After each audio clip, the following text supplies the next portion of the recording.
La perspective du Brexit de la Grande-Bretagne provoque des remous sur les marchés. À Paris, le CAC 40 est en baisse depuis 5 jours. Dans le même temps, la Banque centrale européenne continue à distribuer des centaines de milliards d'euros gratuitement aux banques. Si le système devait à nouveau surchauffer ou déraper, votre épargne serait-elle à l'abri? Élément de réponse avec Natacha Königsberg. Cela fait des mois que circulent sur Internet, dans les médias de réinformation et depuis peu dans les médias officiels, des articles expliquant que les banques pourront se servir sur votre compte pour éviter la faillite. Tout cela est absolument vrai. Une directive européenne fixe les règles de sauvetage d'une banque en cas de difficulté. D'abord, ce sont ses actionnaires qui seront mis à contribution. Si cela ne suffit pas, les obligations émises par la banque verront leur valeur réduite ou bien elles seront carrément annulées afin de désendetter la banque. Enfin, si tout cela ne suffit toujours pas, la banque pourra ponctionner les comptes de ses clients. C'est arrivé à Chypre en 2013. Les principales victimes de ce plan de sauvetage étaient des clients russes qui mettaient à l'abri une partie de leur patrimoine financier à Chypre à cause des taux d'intérêt faramineux servis par les banques locales. Mal leur en a pris. Par ailleurs, des fonds de garantie existent. Le fonds de résolution unique, mis en place à l'échelle de l'Europe, espère disposer de 50 à 60 milliards d'euros d'ici 4 ans pour pouvoir intervenir dans le sauvetage d'une banque. 50 à 60 milliards, cela paraît beaucoup. Mais c'est en fait très peu, ridicule même. Quand la bulle des subprimes a explosé aux États-Unis, en 2008, ce sont des centaines de milliards de dollars qu'il a fallu mobiliser en quelques heures pour renflouer les banques. Autant dire que la fameuse garantie des dépôts, jusqu'à 100 000 euros, est une utopie complète. Elle jouera si une seule banque, isolément, est en difficulté et si elle n'est pas trop grosse. Mais si plusieurs banques mordent la poussière en même temps, votre argent disparaîtra avec elle. Donc, à la question « Votre épargne est-elle à l'abri à la banque ?», la réponse est évidemment et forcément non. Aucun banquier ou conseiller financier honnête ne pourrait vous dire le contraire. Aujourd'hui encore, le sauvetage continue. La Banque centrale européenne, en fabriquant de la fausse monnaie à tour de bras, qu'elle prête aux banques européennes à taux zéro, porte à bout de bras le système. Votre argent est-il alors à l'abri sur un contrat d'assurance vie? Les Français sont en effet de très gros épargnants. Ils ont placé 1600 milliards d'euros sur ces contrats. Seulement voilà, les sommes placées en assurance vie, de par la loi, doivent être majoritairement investies dans des emprunts d'État. Sur ces 1600 milliards d'euros mis de côté par les Français auprès des banques ou des assureurs, au moins 60% ont été aussitôt prêtés à des pays qui en ont besoin pour boucler leur fin de mois. Et le premier pays auquel les banques et les assureurs français prêtent de l'argent, c'est évidemment la France. Résumons donc, vos dépôts bancaires ne sont pas du tout à l'abri en cas de crise majeure ou même moyenne. Et l'argent placé sur les contrats d'assurance vie ne l'est pas non plus. Si un gros pays emprunteur annonce qu'il n'honorera pas tout ou partie de ses dettes, les contrats d'assurance vie perdront 10, 20, 30% de leur valeur d'un seul coup sans que rien ni personne ne puisse rien y faire. C'est pour cela que depuis des mois, tout est fait pour chasser l'argent liquide de l'économie, en passant à 1000 euros maximum le montant des achats que l'on peut effectuer en liquide, en faisant disparaître le billet de 500 euros. Ce n'est pas un hasard si l'or est redevenu à la mode depuis quelques mois. Il a encore pris 2,25% en une semaine. Dans le même temps, la bourse de Paris a perdu près de 6%.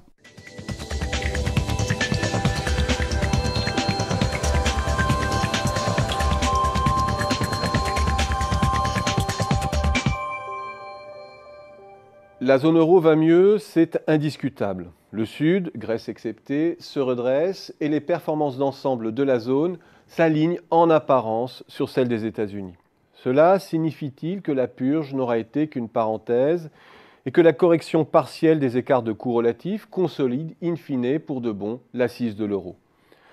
Je voudrais montrer ici qu'il n'en est rien et que l'embellie conjoncturelle n'a en rien extirpé les germes de crise future qui demeurent et sont profondément inscrits dans l'ADN même de la zone.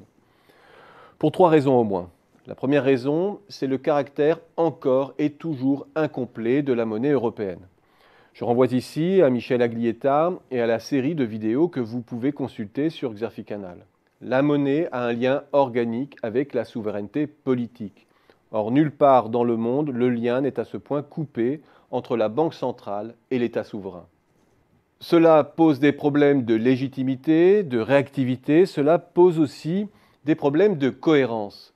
La BCE pilote la moyenne, or personne n'est à la moyenne. Cela pose enfin des problèmes d'efficacité. Les impulsions monétaires de la BCE ne sont pas relayées comme il le faudrait par la politique budgétaire. Disons, pour faire vite, que l'on draine des masses de liquidités vers des titres de dette publique contingentés. Cela produit des taux extraordinairement faibles, voire négatifs, au lieu de produire un surcroît de dette, de dépenses et d'investissements. Sur tout cela, l'Europe n'a pas avancé. Elle est dans l'incapacité de progresser sur le terrain de la souveraineté économique, tant les intérêts des 19 sont disparates, tant même les pays tentent à diverger du point de vue des valeurs et de l'éthique de gouvernement. La deuxième raison, c'est la dislocation du couple franco-allemand, qui constitue le seul véritable ciment du projet européen, lorsque par sa cohésion, il parvient à entraîner sa périphérie. Or, ce couple n'a pratiquement plus rien qui le relie. Là encore, la divergence des intérêts est extrême et semble condamnée à s'accroître avec le temps.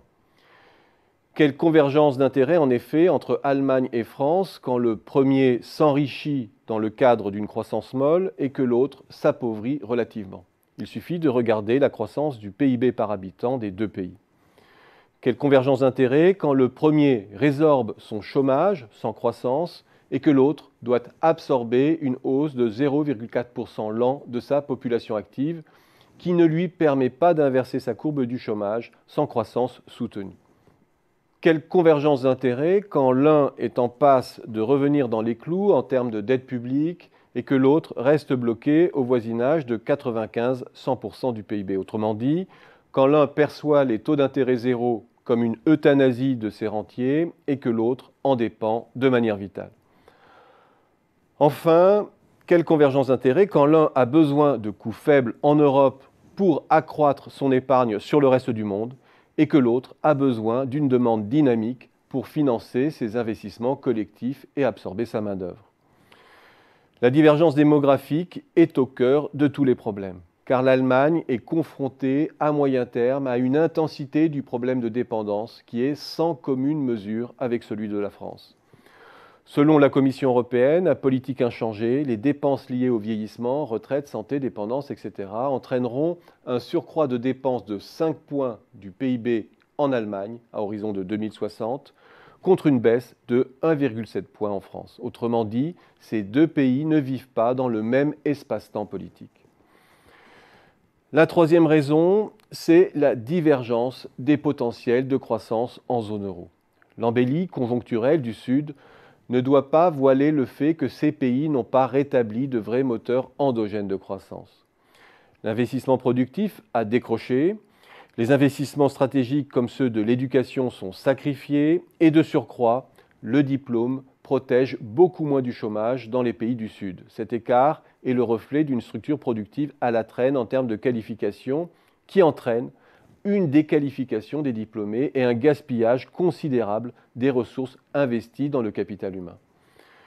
Résultat, la productivité globale stagne dans ces économies. Dans ces conditions, soit le Sud accepte son décrochage permanent, soit il s'expose à des crises financières à répétition qui menacent l'intégrité de l'euro. Tout cela ressemble fort à un point de non-retour, sauf à croire précisément que cette crise inévitable est l'aiguillon qui peut faire converger les intérêts en Europe.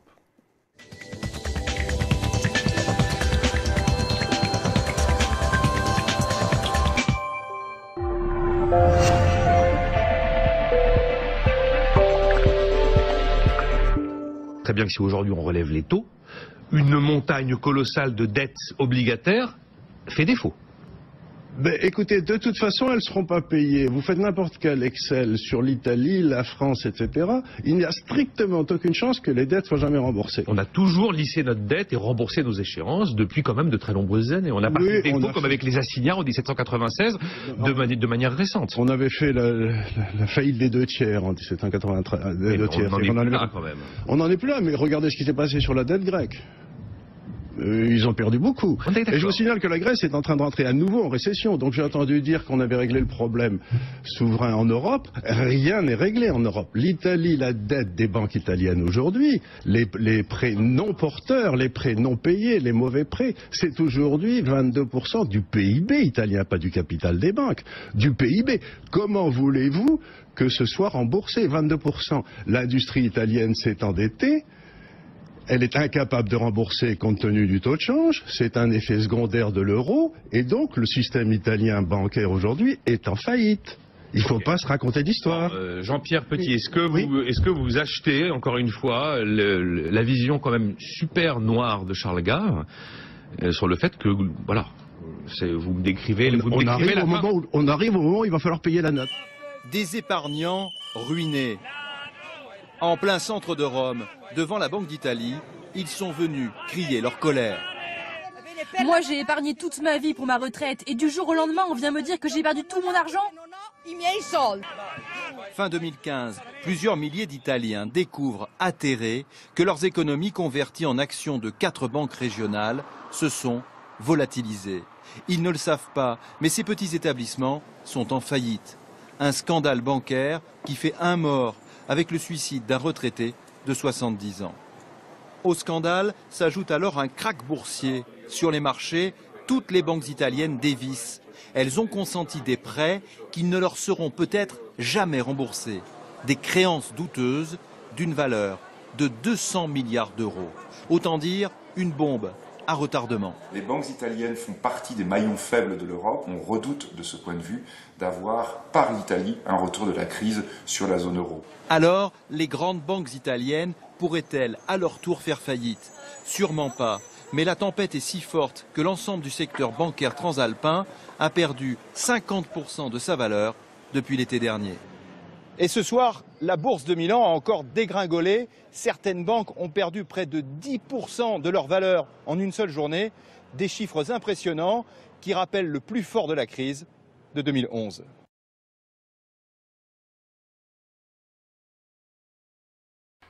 En cas de choc de grande ampleur, par exemple un effondrement des cours, les assureurs ne pourraient certainement pas s'acquitter de leur mission de transfert de l'épargne vers les emprunteurs. Les faibles taux d'intérêt actuels représentent également une source de risque non négligeable pour les compagnies d'assurance, et plus les taux seront bas, plus les assureurs seront vulnérables. Le FMI a déjà recommandé que les décideurs politiques aillent au-delà de la protection contre les risques d'insolvabilité et de contagion des compagnies d'assurance. Bonjour Simone. Bonjour Françoise. Plus de risques liés aux compagnies d'assurance vie depuis la crise mondiale. Cette note affecterait des millions de Français avec 52 millions de contrats d'assurance vie en France et 24,6 milliards d'euros collectés en 2015. Pourtant, on n'en a pas entendu parler au JT, les médias grand public n'en disent rien. Simone, faut-il s'en inquiéter? Que veut dire exactement cette nouvelle note du FMI et y a-t-il un danger pour nos assurances vie? Alors oui, il faut vraiment s'en inquiéter. Pour une fois que le FMI s'inquiète, les raisons sont bonnes. Que signifie cette note exactement? Eh bien que les assureurs sont en train d'être asphyxiés et qui pourraient ne pas pouvoir verser et les rendements et le capital qu'ils ont promis à leur assurer. Enfin, tout de même, ça fait des années qu'on entend parler de ça, des problèmes sur le secteur de l'assurance vie, des banques, aux publications Agora même. On a fait plusieurs dossiers sur la question. Concrètement, qu'est-ce que l'intervention du FMI change à l'affaire aujourd'hui? Qu'est-ce qu'il y a de neuf? Alors, ce qui est nouveau, ce qui est récent, ce qui n'était pas dans les livres d'économie, ce qu'aucun économiste n'avait imaginé, ce sont les taux négatifs. Alors peut-être qu'il faut revenir sur comment fonctionne un assureur. Un assureur, vous lui confiez de l'argent et sur cet argent, il va vous donner un petit rendement et il assure le risque que vous soyez encore en vie à l'échéance de votre contrat. Et à l'échéance de votre contrat, il doit vous rembourser le capital ou vous servir une rente. Alors comment est-ce qu'il fait pour y arriver? Eh bien, il a un portefeuille d'obligations. Comme c'est un assureur, ce sont des obligations qui sont considérées comme très sûres, où les emprunteurs sont solvables, donc le plus souvent des obligations souveraines.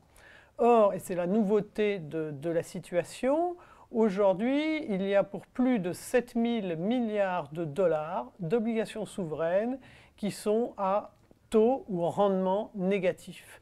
Donc lorsque un assureur dans son portefeuille a une obligation qui s'éteint parce qu'elle est arrivée à maturité, il est obligé de racheter une obligation qui ne rapporte rien, ou pire encore, qui lui coûte de l'argent. Alors avec quoi peut-il vous verser les rendements qu'il vous a promis Et comment pourra-t-il vous rendre votre capital? On va prendre un exemple très simple. Aujourd'hui, le Bund allemand, qui est l'obligation la plus sûre au monde, à 5 ans, lui coûte 1,5% sur les 5 ans. Donc il ne peut pas vous rendre votre capital. Et en plus, il a des frais. Donc voilà, c'est tout ça qui inquiète le FMI. Et c'est l'objet donc de cette note qui est récemment sortie en avril. Donc en toute honnêteté, aujourd'hui, compte tenu de l'ampleur des taux négatifs, un assureur devrait tout simplement refuser votre argent parce qu'il ne pourra pas tenir ses garanties. Et ça, ce n'est pas moi qui le dis, c'est dans le dossier que j'ai écrit, c'est un professionnel qui dit si les taux restent au même niveau, les assureurs français vont avoir des problèmes à l'horizon 2020-2021. Donc c'est un analyste, Cyril Chartier-Cassler, du cabinet Facts and Figures, qui a écrit lui aussi une note à ce sujet. Et il continue en disant « Leur véritable défi sera d'arriver à garantir du 0% sur les fonds en finançant la marge de solvabilité et en rémunérant les actionnaires. Ce qui suppose, calcule-t-il, d'avoir un niveau minimum de rentabilité de 1,5% sur son portefeuille d'actifs. » Or, et on en revient au problème initial, la plupart des obligations sûres aujourd'hui rapportent moins de 1,5%.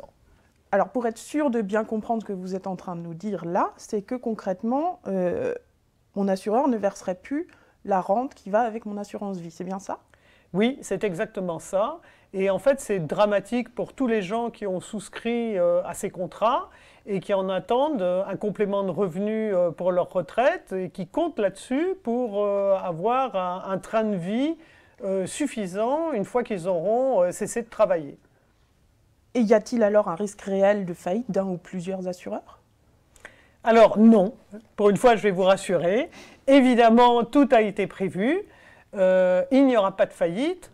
En fait, ce qui a été gravé dans le marbre de la loi du Code des assurances, c'est que les assureurs peuvent suspendre leur remboursement.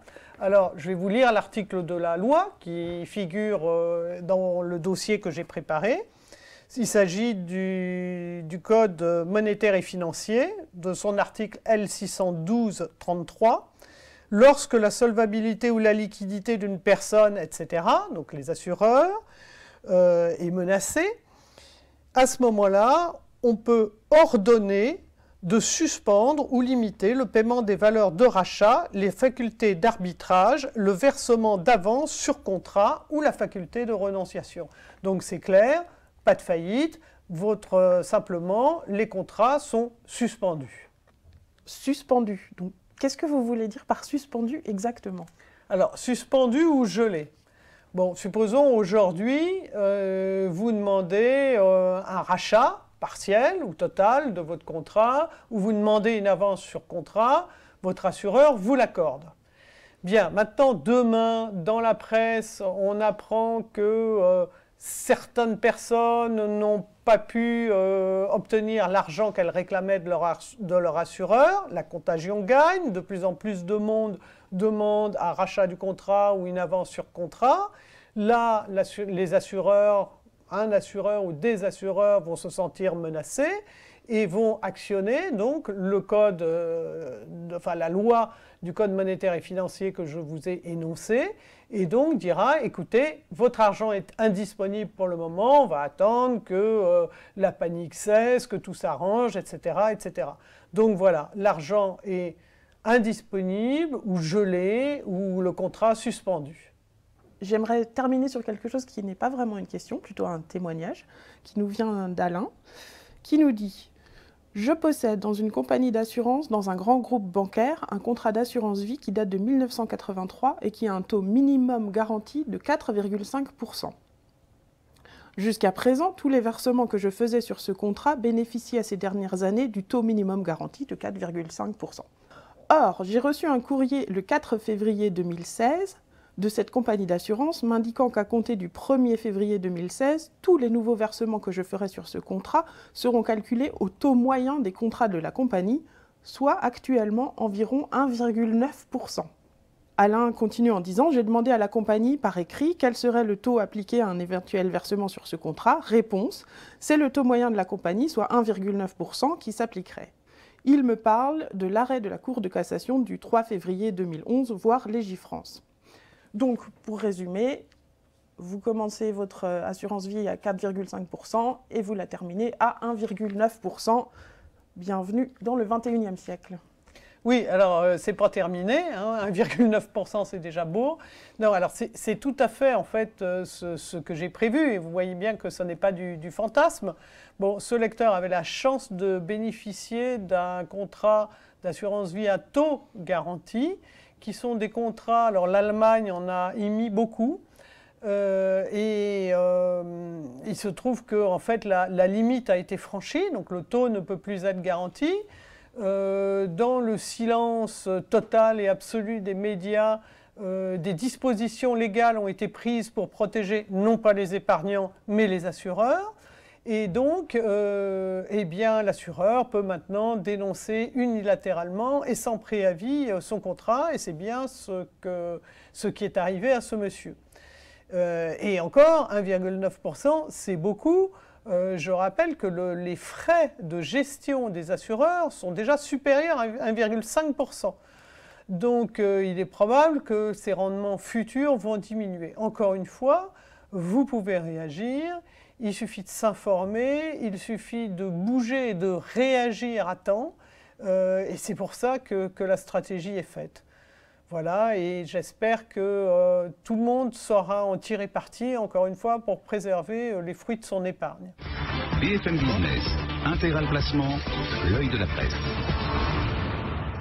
Et on retrouve Jean-François Fiatre de Marché Gagnant. Jean-François, bonjour. Bonjour Antoine. Alors le sujet de la semaine, qu'est-ce que vous nous proposez? J'ai un scoop pour vous, l'assurance vie, le monde des bisounours, c'est terminé. Les rendements des fonds en euros vont fortement baisser et il n'est pas sûr que la fameuse liquidité tant vantée par les assureurs soit toujours de mise, et ce à cause de la loi Sapin 2 et plus particulièrement de l'article 21 bis qui a été adopté en première lecture par l'Assemblée nationale. Bon, on va prendre les choses dans l'ordre. Alors, sur la baisse des rendements, qu'est-ce qu'il y a de neuf et surtout, quel est le rapport avec justement cette loi Sapin 2? Alors voilà en fait plusieurs années que le gouverneur de la Banque de France incite les assureurs à ne pas trop distribuer aux épargnants et à mettre des profits en réserve. Cela fait plusieurs années aussi que les autorités considèrent que les assureurs ne jouent pas le jeu. Alors, on est en train, Antoine, de sortir le bazooka avec la loi. Que dit le texte? Le Haut Conseil de stabilité financière pourra, sur proposition du gouverneur de la Banque de France, président de l'autorité de contrôle prudentiel et de résolution, moduler les règles de constitution et de reprise de la provision pour participation aux bénéfices. Qu'est-ce que ça veut dire? Ça veut dire qu'on va pouvoir administrer les taux des contrats d'assurance vie. D'accord, on voit l'enjeu. Alors, second sujet, évoquer la suppression de la liquidité. Ça, vous en avez parlé. En gros, je peux pas retirer mon argent de mon contrat d'assurance vie, c'est ça le... Alors, une remarque pour commencer. Il y a de cela quelques semaines, j'ai eu une question d'un auditeur qui posait la question justement de savoir si les conditions pour retirer son argent sur son contrat d'assurance vie et les délais correspondants. Et je lui avais répondu, il faut que vous regardiez votre contrat, mais sachez quoi qu'il arrive que l'ACPR, le gendarme de l'assurance vie, peut de manière exceptionnelle, en cas de difficulté de votre assureur, bloquer les rachats. C'est l'article L612-33 du Code monétaire et financier qui le dit. Bon, ça se comprend à peu près. Qu'est-ce que change la loi Sapin? Peu ou prou, elle dit la même chose à une exception près. Ce n'est pas dans l'hypothèse d'une mesure individuelle d'un assureur en déconfiture que ses pouvoirs étendus sont mis en œuvre, mais de manière collective, si le Haut Comité de stabilité financière trouve qu'il existe des menaces sur le secteur. C'est une petite différence, mais qui a quand même de grands effets. Oui, effectivement, là c'est... Bonsoir Jean-Paul Chapelle. Bonsoir. On dit qu'on pourrait revivre la crise de 2008, mais en plus grave encore, pourquoi ? Parce que les mêmes causes produisent les mêmes effets. La crise des subprimes, ça vous dit quelque chose, hein, des logements trop chers que les Américains endettés n'arrivent plus à rembourser. C'était justement une bulle immobilière qui a fini par exploser. Et par contagion, les autres marchés financiers explosent à leur tour aux États-Unis et dans le monde. Eh bien, aujourd'hui, de nouvelles bulles pourrait éclater à nouveau. Mais comment se forment ces bulles? Une bulle, c'est quoi? C'est une flambée artificielle des prix qui se nourrit par l'argent facile. Plus ça monte, plus ça attire les investisseurs. Et puis, du coup, ça continue de monter. Bon, alors regardez où se trouvent les bulles aujourd'hui. Aux États-Unis, la bourse a doublé en 7 ans. Regardez Tesla, les voitures électriques, sa valeur a été multipliée par 11 alors que l'entreprise perd de l'argent. En Chine aussi, la bourse de Shanghai a doublé sur la même période. Et sur le marché de l'art aussi, il y a des bulles. Les œuvres de Jeff Koons, plus 1000% en 15 ans. Ce chien-là, que vous allez voir, vaut 40 millions d'euros. Le tableau le plus cher du monde, ce Picasso, 160 millions d'euros. Et bien sûr, les bulles immobilières. La villa la plus chère de France, elle est à Saint-Jean-Cap-Ferrat, 130 millions d'euros. Aux États-Unis, la valeur totale de l'immobilier a augmenté de 60% en 5 ans. À Hong Kong, dans cette tour, le mètre carré atteint 137 000 euros. C'est 3 fois plus qu'il y a 10 ans. Mais qu'est-ce qui alimente ces bulles spéculatives?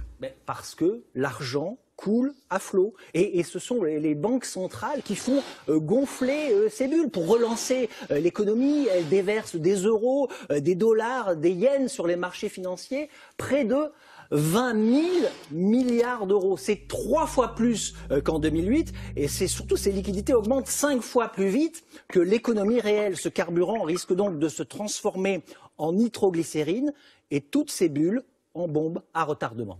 Attention aux bulles. Merci Jean-Claude. BFM Business, intégral placement, idée de placement. Tiens, vous êtes quelques-uns à nous demander comment investir dans des diamants. Les diamants sont-ils un placement comme un autre? Quelles sont les astuces pour choisir les meilleurs diamants? On va essayer de vous répondre avec l'un des meilleurs spécialistes, c'est Franck Bitton qui vient de nous rejoindre. Bonjour Franck. Bonjour. Les diamants, ça fascine et ça fait peur aussi. Les diamants, ça fait rêver et on a peur de s'y brûler le portefeuille, pour être honnête. Est-ce qu'aujourd'hui, en 2015, acheter des diamants, c'est vraiment un bon investissement? Est-ce qu'il vaut mieux acheter des diamants que de l'or, par exemple?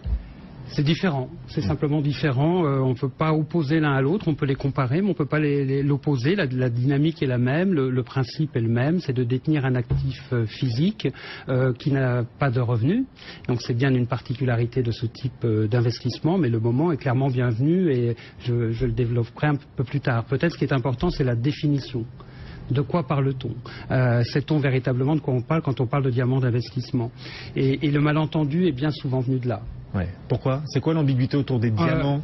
En fait, tout le monde connaît le diamant. 90% des gens possèdent un diamant, qu'il soit un petit diamant ou un gros diamant ou plusieurs diamants, et un diamant ne vaut pas un autre. En réalité, le mot diamant est un terme générique. J'en veux pour preuve que 75% de la production de diamants sont des diamants industriels, c'est-à-dire même pas utilisables pour faire de la joaillerie. Seuls 25% des diamants le sont. Et parmi ces 25%, en fait, on ne retrouve que 2 à 3% de l'ensemble de la production mondiale de diamants qui vont être éligibles au titre de diamants d'investissement. On parle donc de peu de choses finalement. Oui, c'est vrai. Vous conseilleriez à vos propres enfants d'investir dans des diamants aujourd'hui en 2015, franchement? J'investirais pour mes enfants dans le diamant clairement en 2015. Et d'ailleurs, un peu à la conclusion, mais fréquemment, les gens, au moment de passer à l'acte d'achat, m'interrogent à moult reprises sur la liquidité. C'est un grand sujet, on y reviendra, comment se traite le diamant. Et ça dure très longtemps, c'est très long de les convaincre. Et puis à la fin, ils me disent, mais veillons à respecter l'équilibre au départ parce que je le transmettrai à mes enfants. Et c'est très drôle, c'est 90% des clients qui, à la fin, disent, je vais le garder. Un diamant, 9 diamants sur 10, ne reviennent jamais sur le marché. Ah oui. C'est un constat de tout le temps. On s'y attache, on les garde, c'est une valeur refuge face à des marchés financiers peut-être plus volatiles. Bien sûr. Ouais. La volatilité, et on reprendra la comparaison avec l'or, la volatilité entre le diamant par exemple et l'or est sans comparaison. Oui. Pour une première raison simple, il n'y a pas de financiarisation sur le diamant. Pas de futur, pas d'options, pas d'ETF, etc. Ouais. Donc moins de spéculation aussi. Beaucoup moins de spéculation. On donne communément le chiffre pour l'or que pour 1 kg d'or en circulation, vous avez 100 kg, la contre-valeur de 100 kg de papier en circulation. On imagine la volatilité que cela peut générer. Ouais. Le marché du diamant est intégralement un marché au comptant. Et on ne peut même pas leverager ses positions. Donc on ne peut pas acheter en s'endettant. Donc le marché est assez pur et évidemment peut bouger à la hausse et à la baisse aussi, éventuellement rapidement. En fonction de la demande également. On l'a vu par exemple en 2008, au cœur de la crise, il y a eu une chute vertigineuse, je crois, de 40% de la demande mondiale en diamants. Du coup, on imagine que les cours, ils peuvent pas forcément toujours rester stables et échapper à la volatilité. Alors, échapper à la volatilité, forcément, il y a des périodes de pointe, mais reprenons 2008, votre exemple est excellent. Quelle a été la performance d'un diamant de 1,40 en 2008? Bonne question. Plus 23%. Plus 23%, vous avez bien entendu, face à une baisse des marchés de 40%. Oui. Donc on est bien sur un produit qui est décorrélé des autres actifs financiers, ce qui en fait bien sûr une de ses particularités. Et justement, c'est la question que peuvent peut-être se poser nos auditeurs, nos téléspectateurs qui n'achètent pas des diamants tous les jours, on est bien d'accord. C'est quoi le potentiel de valorisation quand on investit dans des diamants? Est-ce qu'on peut se faire une idée là, comme ça? Alors, on peut regarder le passé, en prenant bien sûr les réserves qu'il convient en la matière. J'aime à citer, parfois la Société Générale avait fait une étude il y a 1 an et demi de cela. Vous aimez à citer la Société Générale? J'aime bien la Société Générale. J'espère qu'elle ne m'en voudra pas, mais j'aime bien, effectivement, parmi d'autres. Mais ils ont bien travaillé sur ce sujet-là. Oui. Et sur les 17 dernières années, alors s'arrêtant, je tiens à le préciser, à 2013, on était donc sur 17 ans, écoutez bien, à une moyenne annuelle de plus 8,1% de valorisation. Je vous invite à regarder vos autres placements.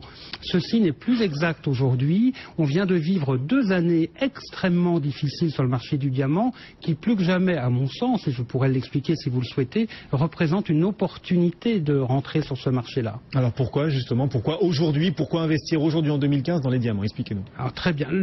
Il y a un driver, en fait, un élément, l'investment case, pardon de ces anglicismes, qui justifie d'anticiper une valorisation du diamant. C'est simplement un écart entre l'offre et la demande qui est extrêmement fort et qui ne va cesser de croître. Le nombre de mines de diamants, et ça permet de lutter contre une première légende qui est de dire que le diamant se trouve à profusion. En réalité, ce n'est absolument pas le cas. Les ressources sont extrêmement limitées. Alors d'où vient cette idée de dire qu'il n'y a pas de pénurie de diamants? C'est qu'en fait, là encore, un diamant ne vaut pas un autre. Et les diamants industriels dont je parlais au tout début de l'entretien, qui comptent pour 75%, il y a des réserves effectivement pour plusieurs siècles et une accessibilité totale.